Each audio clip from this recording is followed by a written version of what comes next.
오늘 읽을 말씀은 사무엘하 5장 1절에서부터 12절까지 말씀입니다.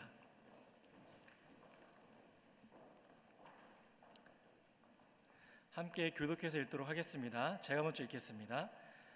이스라엘의 모든 지파가 헤브론으로 와서 다윗에게 말했습니다. 우리는 왕의 혈족입니다. 전에 사울이 우리 왕이었을 때 이스라엘 군대를 끌어내기도 하고 다시 데리고 들어오기도 한 분은 왕이었습니다. 그리고 여호와께서 왕께 막내 백성 이스라엘 목자가 되고 이스라엘 통치자가 될 것이라. 이스라엘의 모든 장로들이 헤브론으로 다윗 왕을 찾아오자 왕은 헤브론에서 그들과 여호와 앞에서 언약을 맺었고 그들은 다윗에게 기름 부어 이스라엘을 다스릴 왕으로 삼았습니다. 다윗은 30세의 왕이 되어 그는 헤브론에서 7년 6개월 동안 유다를 다스렸고 예루살렘에서 온 이스라엘과 유다를 33년 동안 다스렸습니다. 왕과 그의 부하들이 예루살렘을 행군했습니다. 거기 살고 있는 여부스 사람들은 공격하려는 것이었습니다. 여부스 사람들은 다윗에게 말씀했습니다. 너는 여기 들어오지 못할 것이다. 눈먼 사람이 다윗이라는 사람이라도. 그러나 다윗이 시온 산성을 점령했으므로 그곳 이름을 다윗성이라고 했습니다. 그날 다윗이 말했습니다. 누군지 수로를 따라 올라가 다윗을 미워하는 저 단절인 사람과 눈먼 사람 여부 사람들을 쳐부수는 사람은 대장이 될 것이다. 그리하여 눈먼 사람과 다리 저는 사람은 왕궁에 들어가지. 다윗은 그 성을 점령하고 거기 거하며 그 성의 이름을 다윗성이라고 불렀습니다. 그리고 밀로에서부터 안쪽으로 성벽을 둘러싸았습니다. 그는 점점 강대해졌습니다. 전능하신 하나님 여호와께서 그와 함께 하셨기 때문입니다. 그때 두로 왕 하람이 다윗에게 심부름꾼과 백향목과 목수들과 석공들을 보내 다윗을 위해 왕궁을 지어주었습니다. 다윗은 여호와께서 자신을 이스라엘을 다스릴 왕으로 세우셨고 그의 백성 이스라엘을 위해 그의 나라를 높여 주었음을 깨닫게 됐습니다. 오늘 본문 말씀으로 목사님 말씀을 선포하시겠습니다.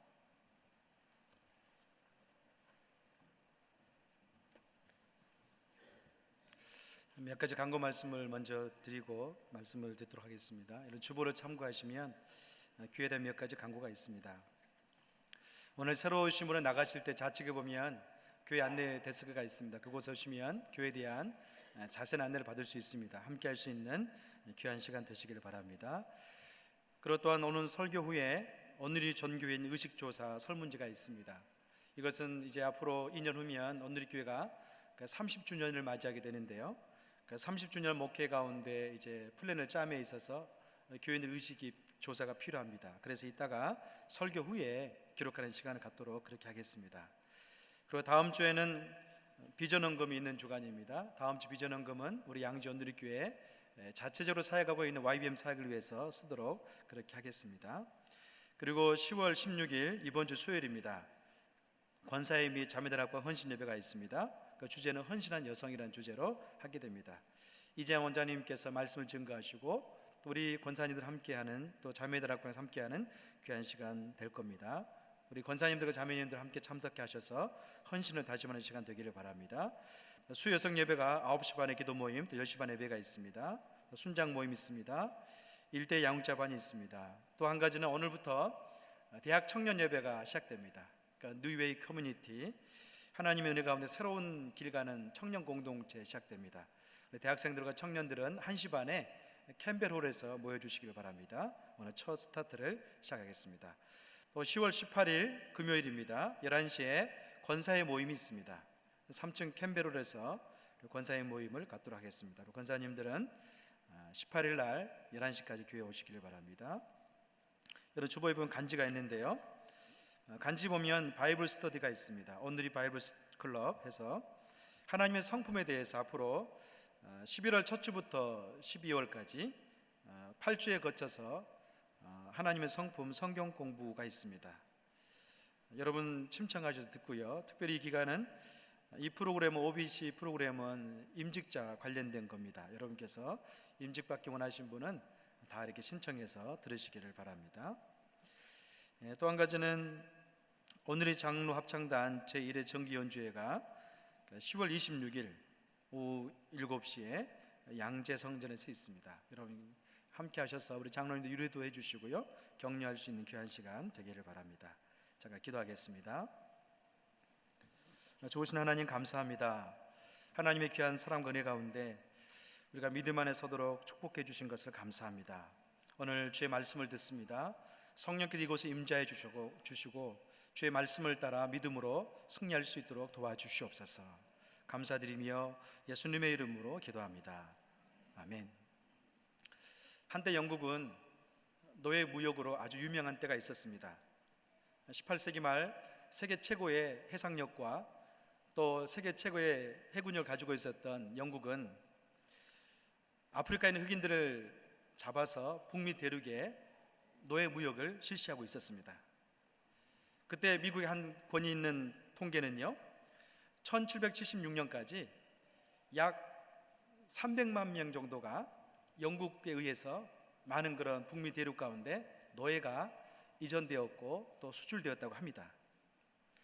당시 영국 같은 경우는요, 산업의 모든 근간에 있어서 노예 사업이 핵심을 이루고 있었습니다. 그런데요, 이 노예 무역을 지지하고 있는 사람들은 다름이 아니라 정치가라든지 귀족이라든지 왕족들이 관여되어 있었습니다. 어느 누가 이 노예 무역에 대해서 구조적 악을 띠고 있었기 때문에 반대하면 마치 매국노처럼 취급을 당하는 그런 시기였습니다. 그런데 그때 한 사람이 있었는데 그 사람은 바로 윌버포스였습니다. 그런 위대한 정치가면서도 위대한 신앙인이었습니다. 무려 그는 150번이나 영국의 의회에 이야기했습니다. 우리나라가 좀 하나님을 섬긴다면 노예 무역은 하나님이 기뻐하지 않습니다. 영국이 하나님의 은총을 입었다면 눈이 멀어서 사람을 파는 것은 하나님께 합당하지 않습니다. 그렇게 제청했습니다. 그때마다 그에게는 많은 위협과 또 살인에 대한 협박과 오해가 쌓여들었습니다. 그렇지만 윌버포스는 그걸 뜻을 굽히지 않았습니다. 계속해서 그걸 주장하고 있는데 어느 날 목사님들이 그를 지지하기 시작했습니다. 또 선한 정치인들이 그를 지지하는 그룹들이 생겨났습니다. 드디어 1833년 7월 27일 날 하나님의 뜻에 따라서 56년 동안 싸워왔던 이 노예 제도는 폐지됐습니다. 여러분, 윌버포스는 위대한 꿈을 가지고 있었습니다. 여러분, 그 당시에 그는 그 꿈을 가지면서 많은 외로움도 있었고 힘든 것도 있었지만 그 꿈이 어떻습니까? 성취되면서 많은 노예들이 다시 하나님을 찾는 역사가 일어났습니다. 이처럼 한 사람이 성경적인 꿈을 가지고 있다는 것은 무엇을 의미합니까? 얼마나 희망이 있는가를 우리에게 보여주고 있습니다. 물론 그 꿈을 이루기 위해서는요, 많은 고통과 좌절과 절망, 때로는 긴 밤을 지새우는 고난의 연속도 있습니다. 그러나 윌버포스는 56년 동안 그 법을 주장하고 포기하지 않으리나 해서 영국의 엄청난 역사를 바꾸고 말았습니다. 그런데 중요한 게 있습니다. 그것은 뭐냐면 하나님이 꿈을 주었을지라도 어떻습니까? 그 꿈을 성취하기 위해서는 긴 시간이 걸린다는 겁니다. 때로는 그 꿈을 포기하지 않고 있기 때문에 권에 닥칠 수도 있고, 때로 어떻습니까? 지지자들 없기 때문에 어때요? 외로운 시간을 싸울 수 있는 그런 순간도 맞이합니다. 그러나 중요한 것은 뭐냐면 윌리엄 윌버포스가 그 꿈을 가지고 있었기 때문에 노예 무역이 폐지되면서 많은 흑인들이 하나님을 알아가는 역사가 있었다는 거죠. 여러분, 크리스찬은 어떤 사람입니까? 크리스찬은 비전을 가진 사람입니다. 다시 말해 우리가 예수 믿고 난 후에는 하늘에 대한 꿈과 비전을 가지고 살아갑니다. 여러분, 예수 믿기 전에는 우리가 어떻습니까? 그냥 그저 그런 땅의 소망 가지고 썩어 없을 것 가운데 안달하며 살지 않았습니까? 그러나 우리가 하나님 안 후에는 새로운 꿈을 가지게 됩니다. 오늘 본문에 보면 꿈을 가진 한 사람이 등장하고 있고, 또 한 가지는 그 꿈이 이제 이루어지고 있는 우리에게 분명히 보여줍니다. 다윗은 하나님을 사랑했던 사람이었습니다. 또 한 가지는 하나님께서 다윗에게 꿈을 줬습니다. 그럼 어떻습니까? 그 꿈을 이루기 위해서 때로는 절망의 시즌도 보내고 고난도 있었지만 결코 포기하지 않았습니다. 여러분, 다윗이 만약에 꿈을 이룰 만한 좋은 배경과 좋은 여건을 가지고 있었다면 그는 꿈을 이루지 못할 수도 있었습니다. 그러나 실상은 다윗은요, 인간적인 눈으로 보면 그 꿈을 이룰 만한 배경은 전혀 없었어요. 세 가지 정도가 다윗에게 꿈을 이루는데 저의 요소가 됩니다. 첫 번째는 무엇입니까? 첫 번째, 그는 아버지에게 그리 인정받는 아들이 아니었습니다. 이스라엘 초대 왕으로 세웠던 사울은 하나님 말씀 가운데 순종하지 아니하고 불순종의 길을 갑니다. 그래서 하나님께서 사무엘에게 어떻습니까? 너는 이세 집에 가서 하나 아들을 선택해라, 그렇게 말씀하죠. 그때 사무엘은 이세의 집을 방문합니다. 자, 어떻습니까? 이세는 그 아들을 다 앞으로 지나가게 합니다. 그런데 사무엘이 다시 이야기해요. 너희 집에 아들이 다 지나갔느냐, 그렇게 이야기해요. 그때 아버지가 문득 생각합니다. 다윗이 그때 생각하는 거예요. 아닙니다. 말째가 있습니다. 이 말째는 지금 목동인데 들판에서 양을 먹이고 있습니다. 그렇게 이야기하고 있습니다. 여러분, 다윗은요, 나이도 어렸지만 이 당시에는 아버지에게 잊혀진 그런 존재였습니다. 아버지는 다윗에 대한 소망이 전혀 없었어요. 그러나 하나님께서는 다윗을 찾으셔서 어떻습니까? 그가 바로 내가 선택한 자다, 그렇게 말씀합니다. 여러분, 여기 중요한 영적 교훈이 있습니다. 하나님께서는 어디 있든지 간에 믿음으로 살아가는 사람은 보고 있다는 것을 우리에게 교훈하고 있습니다. 다윗은 아버지마저도 왕의 후보 가운데 제거했지만, 생각 가운데 있지 않았지만 하나님 어떻습니까? 그를 선택해서 왕으로 삼았습니다. 다윗은 지금 왕이 됐지만 실상은 아버지에게서부터는 잊혀진 그런 존재였다가 다시 왕이 되고 있습니다. 두 번째로 다윗에게 불리한 조건이 무엇이었습니까? 다윗은요, 장인에게 쫓기는 그런 삶을 살면서 엄청난 실망을 경험했던 사람이었습니다. 다윗은 젊은 나이에 용맹스럽게 블레셋과 싸워서 이기고 또 아말렉과 싸워 이기는 그런 전쟁의 기록을 가지고 있었습니다. 특히 그는 어떻습니까? 젊은 날에 블레셋 장수였던 이 골리앗을 물리치면서 일약 스타 가운데 이르게 되었습니다. 계속된 전쟁 가운데 그는 승리에 나갈 때 승리를 거두면서 칭찬을 받습니다. 그런데 어느 날 전쟁에 승리하고 오는데요, 여인들의 환호성 때문에 순간적으로 사울에게 사랑받던 존재에서 쫓기는 그런 신세가 되고 맙니다. 어떤 고백이었습니까? 사울은 천천히요, 다윗은 만만이다. 그 고백 가운데 사울이 갑자기 마음이 돌변했어요. 그때부터 다윗은 분노에 찬 사울의 눈빛을 피해서 광야를 누비게 되어주고, 심지어 블레셋 땅 가가지고 미친 척하면서 생명을 유지하고 있습니다. 여러분, 이 정도면 다윗이 어떤 생각했을까요? 사울이 나에게 기름을 부었는데 이것은 아니었구나, 그런 마음을 가지고 있었을 겁니다. 왕이 된다고? 아니야, 나는 왕이 안 될 거야, 그런 마음이 더 강했을 겁니다. 그러나 사울과 요나단이 전쟁에서 패하면서 모든 순간에 이제 환경은 바뀌고 맙니다. 그때 어떻습니까? 사울 왕이 전쟁에 패하면서 드디어 한 지파였지만 유다의 왕으로 선택되어지면서 세워집니다. 사랑하는 여러분, 우리도 때로는 하나님 비전을 가지고 있으면서도 어떻습니까? 뒤치락할 때가 많이 있죠. 엎치락뒤치락 하면서 정말 이게 내게 하나님 꿈인가를 고민할 때가 많이 있습니다. 여러분, 때로 우리도 삶을 살아가면서 그런 생각 하지 않습니까? 약속의 말씀이 있지만 그 약속의 말씀대로 이루어지지 않기 때문에 고난과 역경 가운데 실망하지 않습니까? 다윗은요, 그럴 때 긴 터널을 지나면서도 믿음을 붙잡고 있었기 때문에 결국에는 왕으로 세워졌습니다. 다윗에게 고난과 역경의 긴 시간은 참 길었지만 그는 잘 인내하면서 왕으로 세워집니다. 여러분, 어떻습니까? 다윗에게 무명 시절은요, 외로움의 시간이었고 고난의 시간이었고 고독의 시간이었습니다.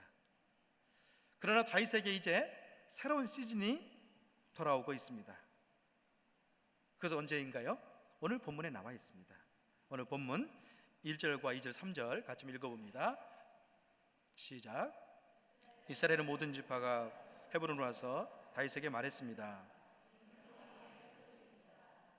전에 사울이 우리의 왕이 되었을 때 이스라엘 군대를 이끌어내기도 하고 다시 데리기도 한 분은 왕이었습니다.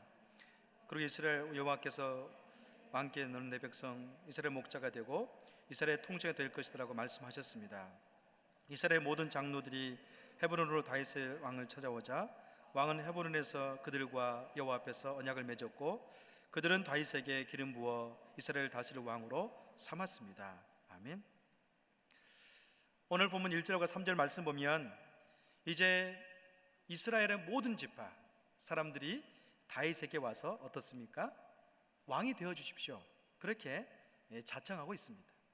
심지어 하나님께서 당신을 사울 왕이 있을 때부터 우리를 거느리게 했던 사람이었습니다.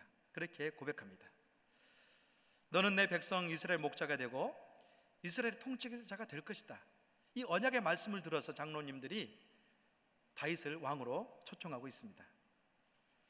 여러분, 이런 가정 가운데 뭐가 있습니까? 11지파의 그 공동체의 장로님도 오셔서 함께 왕이 되도록 청하고 있어요. 자, 그러면서 어때? 다윗은 이제 왕으로 등극할 만한 그런 순간에 놓여 있습니다. 여러분, 여기서 다윗 같은 경우 인간적으로 보면 어떻습니까? 한마디 해야 됩니다. 저들이 분명히 하나님 뜻을 알면서도 사울 편에 서서 나를 대적하고 나를 힘들게 했던 사람들인가? 그런 마음이 어떻습니까? 다윗에게 분명히 들었을 겁니다. 또 사울이 죽은 다음에 이 장로님들 어떤 사람들이었어요? 이스보셋을 세워서 거의 한 7년 6개월 동안 다윗이 유다를 통치할 때 거기를 통치했던 사람들이에요. 어찌 보면 인간적인 면에 있어서는 이 사람들과 더불어서 협력하는 것이 아니라 원수를 갚는 것이, 보복하는 것이 옳은 순서였습니다. 다윗은 일생을 살아가면서 3번 기름 부음을 받습니다. 첫 번째 언제입니까? 사무엘상 16장에 보면 사무엘에게 기름을 받는 모습이 있습니다. 또 언제가 있습니까? 사울이 죽은 다음에 헤브론에 귀환하면서 그는 또한 유다 지파에게 기름을 받습니다. 세 번째, 오늘 본문 가운데 나와 있습니다. 12지파에게 기름을 부으면서 왕으로 등극합니다. 뒤돌아 30세에 이제 통합 왕이 되었습니다. 그런 다음에 40년 동안을 이스라엘 민족 가운데 평안을 주면서 통치했습니다. 여러분, 그런데 중요한 것은 뭐냐면 이 통합하는 과정 가운데 힘들지 않았다는 거예요. 어떻게 힘들지 않았습니까? 다윗 마음 가운데는 너무나 힘들고 어려운 순간을 맞이했습니다. 그러나 다윗은요, 참 신앙에 있어서 인격적으로 성숙한 분이었습니다. 만약 다윗이 인격적으로 미성숙했다면 그는 3번째 왕으로 등극하고 기름 부음을 받을 때 유혈 사태가 나고 말았을 겁니다. 그를 대적했고 그를 죽이기 위해서 쫓아다녔던 그 지파의 장로들, 또 그 무리들에게 어떻습니까? 그는 보복이라든지 그런 유혈 사태를 만들지 아니하고 그들을 품고 있는 모습을 우리에게 보여줍니다. 여러분, 다윗은 그런 의미에서 참 자유인이었습니다. 감정의 노예가 되지 않았어요. 보복한다든지 분노에 차서 원수를 갚는 것에 있어서 자유한 그런 존재였다는 것을 우리가 알 수 있습니다. 사랑하는 여러분, 성경에 보면 우리에게 분명히 이야기합니다.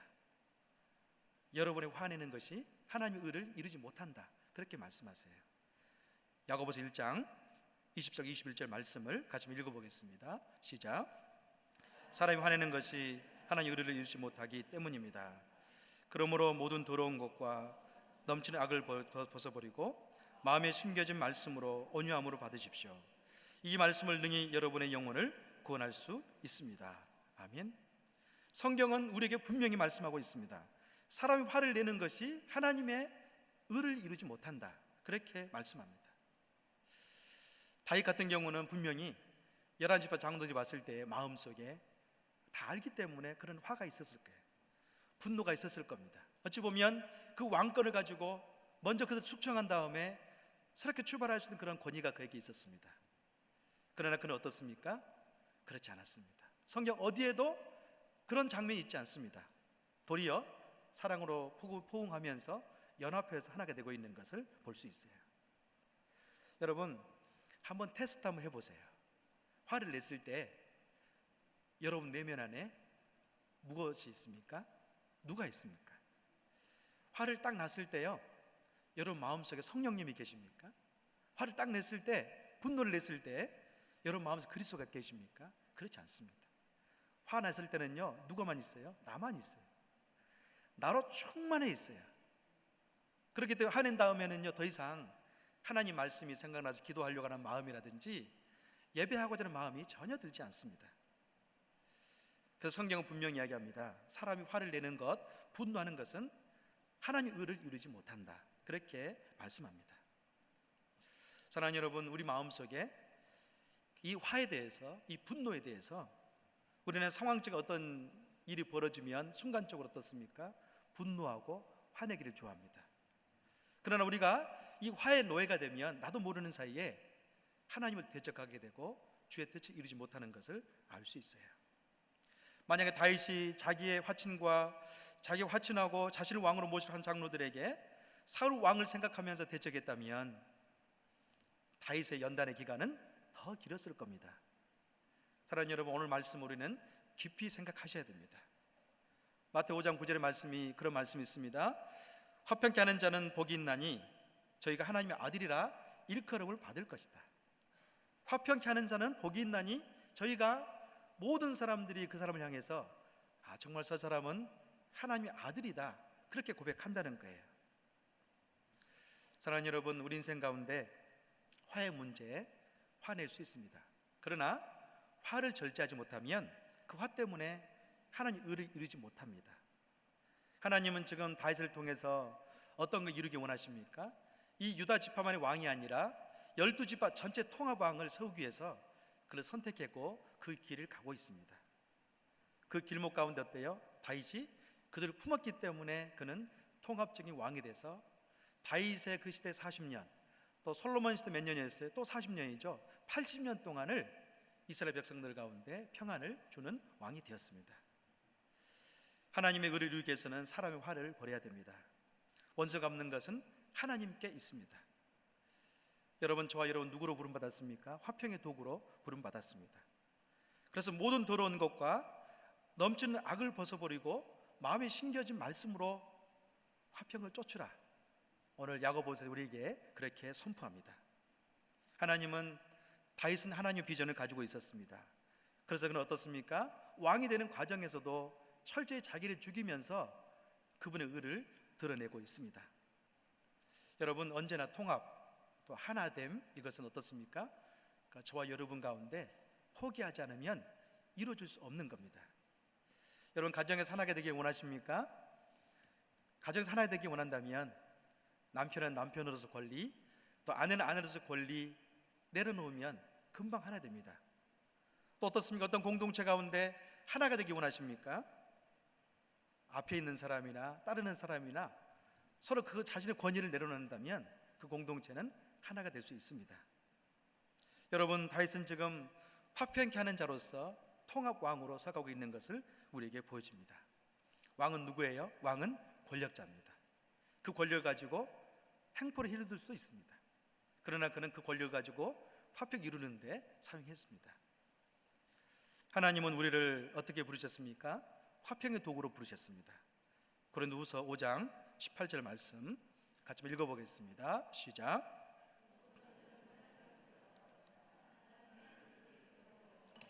우리를 그분과 화목하게 하시고 또한 우리에게 화목하게 하는 직분을 맡겨 주셨습니다. 아멘.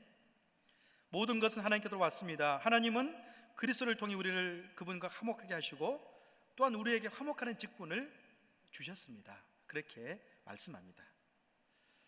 사랑하는 여러분, 어떻게 화목할 수 있겠습니까?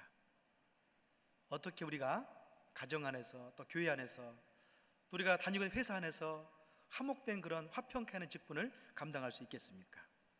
우리 마음속에 있는 분노와 또 원수 갚는 것, 포용하지 못한 마음을 내려놓을 때 우리는 하나를 이루고 갈 수가 있습니다. 다윗은 이 과정을 통해서 그런 마음이 있었기 때문에 결국 통합왕의 그 이후를 평안의 세대로 이끌었습니다. 사랑하는 여러분, 여러분 안에 분노가 내려놓고 하나님 화평 가운데 거하는 우리가 되기를 주의 이름으로 축원합니다. 그러면 가정 안에 문제가 없어집니다. 부부가 하나가 되면요, 자녀들은 부부가 하나 돼서 서로 사랑을 보면서 자기의 정체성과의 안정감을 누리기 시작합니다. 이제 통합왕이 되면서 다윗에게 주어진 과제가 한 가지 생겼습니다. 그것은 무엇입니까? 남유다와 북이스라엘을 하나로 이렇게 통합할 수 있는 수도를 세우는 게 그의 첫 업무였습니다. 그 가운데 그는 어디를 선택합니까? 예루살렘이라는 지역을 선택합니다. 그런데 예루살렘 지역 가운데는 한 가지 문제가 또 있었어요.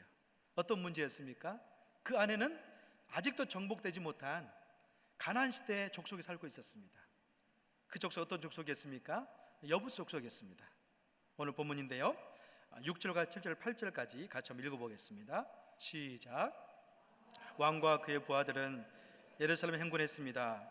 거기 살고 있는 여부 사람들을 공격하려는 것이었습니다. 여부 사람들이 다윗에게 말했습니다. 너는 여기 들어오지 못할 것이다. 눈먼 사람이나 다리 저는 사람이라도 너를 쓸어버릴 수 있을 것이다. 그러나 다윗이 시온 산성을 점령했으므로 그곳 이름을 다윗성이라고 했습니다. 그날 다윗이 말했습니다. 누구든지 수로를 따라 올라가 다윗이 미워하는 저 다리를 저는 사람과 눈먼 사람 같은 여부 사람들을 쳐부수는 사람은 대장이 될 것이다.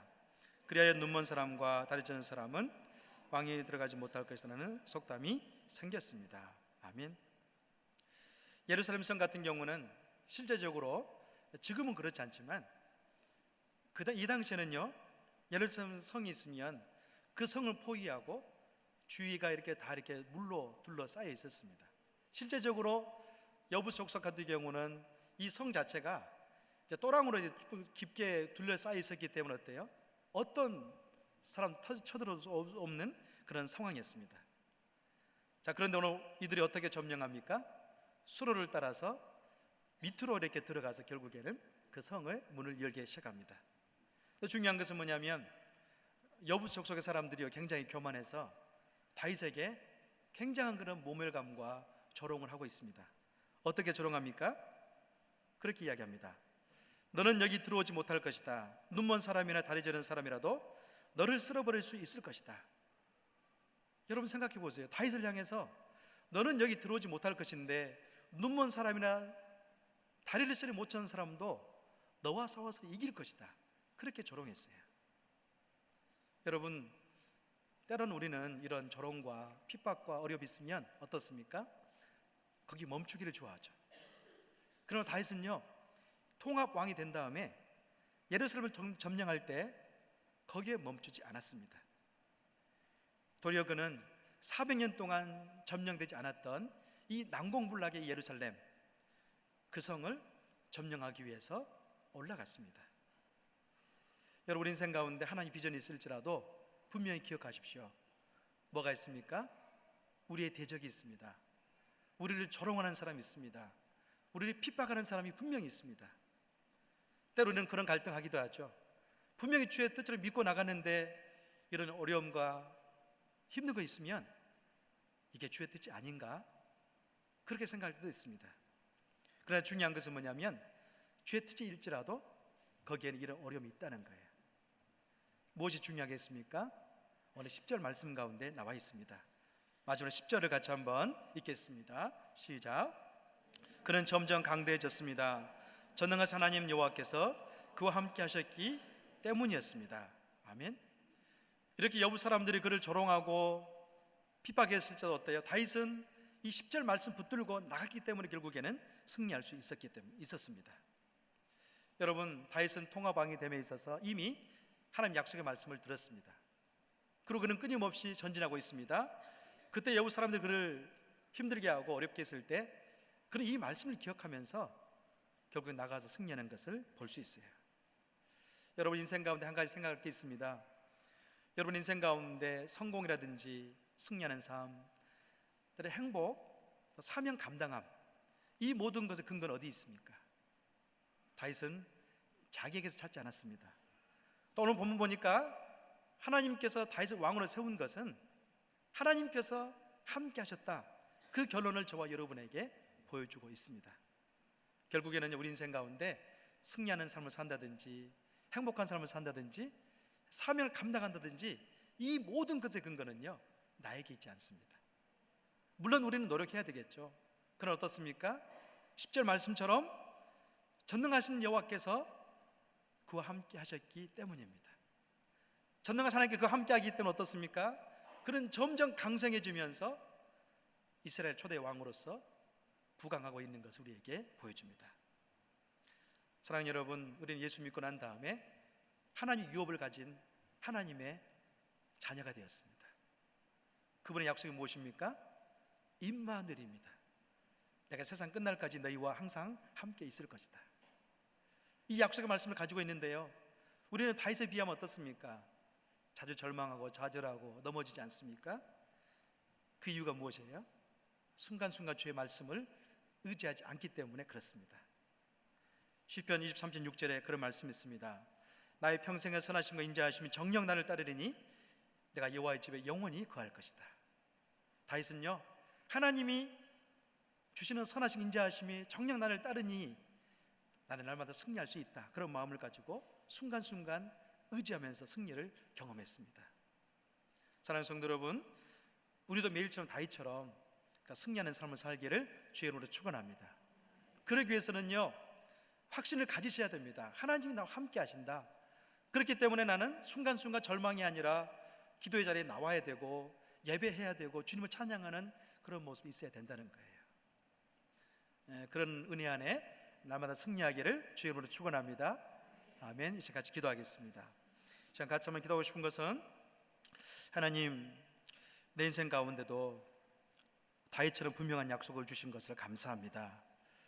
이제 주님의 그 약속을 이루는 삶을 살기 원하는데 주님, 순간순간 다윗처럼 주를 찾고 의지하는 삶을 살 수 있도록 도와주시옵소서.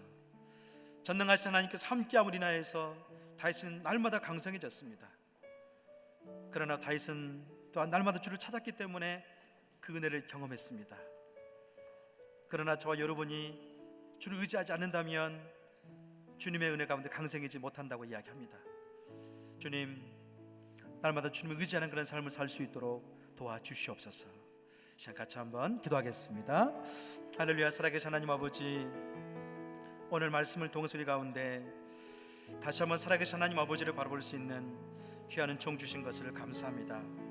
하나님, 그렇습니다. 우리가 하나님께서 약속하신 그 약속의 말씀, 성령님께 동행한다는 그 약속의 말씀 붙들고 날마다 주님과 동행하는 삶을 살 수 있도록 하나님 역사해 주시옵소서.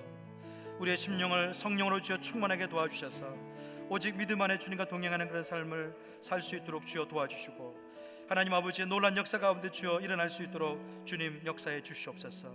성령 충만하게 도와주시고 주의 귀한 은혜 가운데 주가 지니 아버지 역사하기 원합니다. 주님 도와주옵소서. 살아계신 하나님 아버지, 오늘 드디어 다윗이 이제 남유다 북이스라엘의 통합왕이 되는 것을 우리 가운데 보여주셔서 감사합니다. 약속의 말씀 분명히 성취된다는 것을 볼 수 있게 해주셔서 감사합니다. 주님, 다윗이 통합왕이 됨에 있어서 그는 끊임없이 자기를 죽이고 화평을 쫓기 위해서 주님의 의를 이루는 모습들을 우리 가운데 보여주셔서 감사합니다. 주님, 우리가 날마다 우리 내면이 나의 의를 이루기 위해서 나의 감정에 살아있는 것이 아니라 내가 그 죽음을 인하여서 그리스도가 사는 그런 삶을 살 수 있도록 도와주시옵소서. 주님, 우리를 통해서 하나님의 의가 드러나기를 원합니다. 함께해 주옵소서. 감사드리며 예수님의 이름으로 기도합니다. 아멘.